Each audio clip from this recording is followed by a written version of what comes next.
হযরত মুহাম্মদুর রাসূলুল্লাহ সাল্লাল্লাহু আলাইহি ওয়াসাল্লাম বলেছেন, লাকিনু মাউতাকুম লা ইলাহা ইল্লাল্লাহ। তোমরা তোমাদের মুমূর্ষ রোগীদের পাশে বসে বসে কালিমার তালকিন দাও, কালিমা পড়তে থাকো। আলকামার পরিবারের লোকজন, তার আত্মীয় স্বজন সবাই তার পাশে বসে বসে কালিমার তালকিন দিতে লাগলেন, কালিমা পড়তে লাগলেন। কিন্তু আলকামা তিনি কালিমা পড়তে পারছেন না, তার জবান দিয়ে কালিমা বের হচ্ছে না। হযরত মুহাম্মদুর রাসূলুল্লাহ সাল্লাল্লাহু আলাইহি ওয়াসাল্লাম বেলালকে ডেকে বললেন, ও বেলাল, যাও যাও, আমার আলকামা মুমূর্ষ অবস্থায় মৃত্যুবরণ করবে, কিন্তু কালিমা পড়তে পারছে না, তার জবান দিয়ে কালিমা বের হচ্ছে না। তার পাশে বসে বসে কালিমার তালকিন দিতে থাকো, কালিমা পড়তে থাকো। বেলাল রাদিয়াল্লাহু তাআলা আনহু আলকামার পাশে বসে বসে কালিমা পড়তে লাগলেন, কালিমার তালকিন দিতে লাগলেন। কিন্তু আলকামা কালিমা পড়তে পারছেন না, তার জবান দিয়ে কালিমা বের হচ্ছে না। হযরত মুহাম্মদুর রাসূলুল্লাহ সাল্লাল্লাহু আলাইহি ওয়াসাল্লাম তখন বললেন, ও বেলাল, যাও যাও, আলকামার স্ত্রীকে ডেকে নিয়ে আসো। আলকামার স্ত্রী হাজির হয়ে গেল। হযরত মুহাম্মদুর রাসূলুল্লাহ সাল্লাল্লাহু আলাইহি ওয়াসাল্লাম আলকামার স্ত্রীকে ডেকে বললেন, ও আলকামার স্ত্রী, তোমার স্বামী আলকামা কেমন মানুষ ছিল? আলকামার স্ত্রী তখন বললেন, ইয়া রাসূলুল্লাহ, হে আল্লাহর রাসূল, আমার স্বামী অনেক ভালো মানুষ ছিল। আমার স্বামী 5 ওয়াক্ত নামাজ জামাতে আদায় করত। আমার স্বামী অনেক বড় দানবীর ছিল। তৎকালীন সময়ে আমার স্বামী সবচেয়ে বড় দানবীর ছিল, মানুষের সাথেও ভালো আচরণ করত। বিশ্ব নবী তখন বললেন, আলকামার মা বাবা বেঁচে আছে নাকি? আলকামার মা বেঁচে আছেন। বিশ্ব নবী তখন বললেন, ঠিক আছে, আলকামার মাকে ডেকে নিয়ে আসো। আলকামার মা হাজির হয়ে গেল। হযরত মুহাম্মদুর রাসূলুল্লাহ সাল্লাল্লাহু আলাইহি ওয়াসাল্লাম বললেন, ও আলকামার মা, তোমার ছেলে আলকামা কেমন মানুষ ছিল?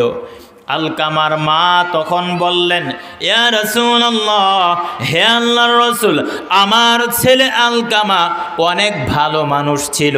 আমার ছেলে আলকামা 5 ওয়াক্ত নামাজ আদায় করত, আল্লাহর কদমে সেজদা দিত, তাহাজ্জুদের নামাজ আদায় করত। আমার ছেলে আলকামা অনেক বড় দানবীর ছিল, গরিব দুঃখী অসহায় মানুষদেরকে বেশি বেশি দান করতেন। বিশ্ব নবী তখন বললেন, ও আলকামার মা, সব ঠিক আছে, তাহলে তোমার সাথে তোমার ছেলে আলকামা কেমন আচরণ করত?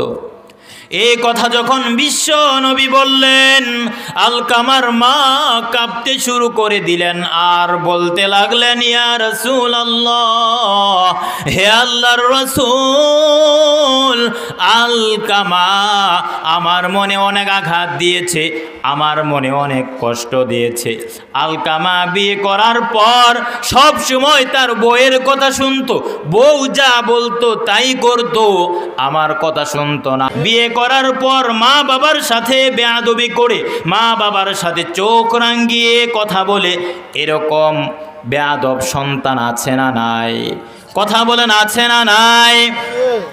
আলকামার মা বললেন, ইয়া রাসূলুল্লাহ, হে আল্লাহর রাসূল, আলকামা বিয়ে করার পর আমার কথা শুনতো না, সব সময় তার বউয়ের কথা শুনতো। আমার মনে অনেক আঘাত দিয়েছে, আমার মনে অনেক কষ্ট দিয়েছে।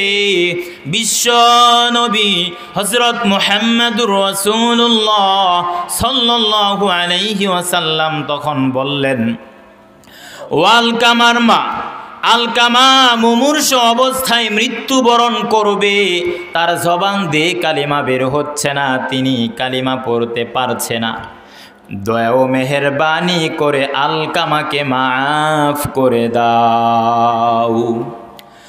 আলকামার মা তখন বললেন, ইয়া রাসূলুল্লাহ, হে আল্লাহর রাসূল, আমার ছেলে আলকামা তো আমাকে অনেক আঘাত দিয়েছে, আমার মনে অনেক কষ্ট দিয়েছে, সুতরাং আমার ছেলে আলকামাকে আমি মাফ করব না।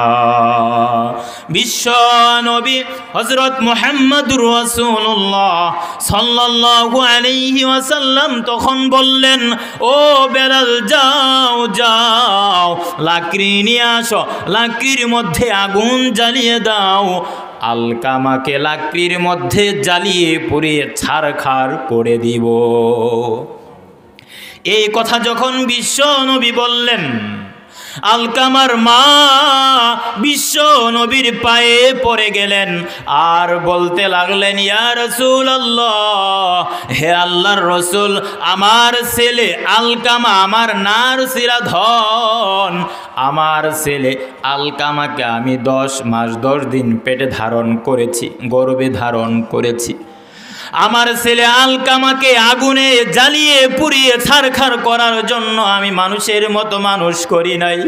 ইয়া রাসূলুল্লাহ, হে আল্লাহর রাসূল, আমার ছেলেকে আপনি আগুনে জ্বালিয়ে পুড়িয়ে ছারখার করবেন না, আমি আমার ছেলেকে মাফ করে দিলাম। বিশ্ব নবী সাক্ষী, সাহাবা একরাম সাক্ষী, আলকামার মা যখন মাফ করার ঘোষণা দিয়ে দিলেন, আলকামা বলিষ্ঠ কণ্ঠে উঁচু আওয়াজে তিনি পড়তে লাগলেন, লা ইলাহা ইল্লাল্লাহু মুহাম্মাদুর রাসূলুল্লাহ